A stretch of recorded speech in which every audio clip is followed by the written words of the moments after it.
دوسری محبت کے بارے میں پھر بات کر لیتے ہیں. آپ کے جو ہسبینڈ ہے سمی بھائی, انہوں نے آپ کو کسی ایڈ میں دیکھا تھا اور پھر آپ کو پسند کر لیا, شادی ہوگی, یہ کیا کہانی تھی؟ سب سے اچھی جو بات ہوتی ہے نا کسی بھی ہوسٹ کی یا کسی اینکر کی, ہوتی ہے ہوم ورک.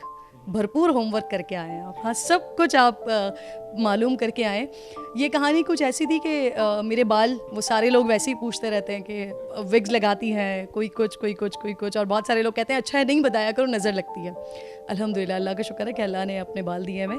میرے ہسبینڈ کو بال بہت پسند ہے, اور میرا ایک کمرشل تھا جس میں, بہت پرانا کمرشل, کسی وہ بلڈر کا کمرشل تھا, اور جہاں پر میں بتاتی تھی کہ وہاں پر اتنی بڑی جھیل موجود ہے, اور ابھی بھی میرا ایک کمرشل آن ایئر ہے جس وقت ہم بات کر رہے ہیں. اینی وے, تو انہوں نے وہاں پر دیکھا تھا اور وہ مجھ سے بہت زیادہ اریٹیٹ تھے, کیونکہ آپ کو یاد ہوگا بہت پہلے, آئی تھنک 2007-8 میں ٹی وی کے اوپر, اور جہاں کیبل چینلز ہوتے تھے جہاں پر موویز آتی تھیں, اس کے بیچ بیچ میں ہر 10 منٹس کے بعد کمرشلز آتے تھے, اور وہ بلڈر کے کمرشل, اور آپ جس اسپیسیفک سٹی میں ہوتے تھے اس کے کمرشلز چلتے تھے.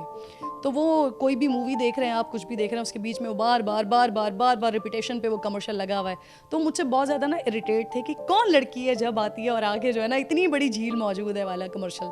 وہاں پر انہوں نے شاید, ان کو میں اچھی لگ گئی, بھاگ گئی. اس کے بعد پھر ہم جیو میں جب تھے تو وہ آلریڈی جیو میں تھے, اور وہاں سے پھر اس محبت کا آغاز ہوا جس کا مجھے نہیں معلوم تھا کہ یہ محبت ہے. پھر وہ بات شادی پہ آ گئی, اور الحمدللہ آج ہماری ایک بڑی پیاری سی بیٹی ہے.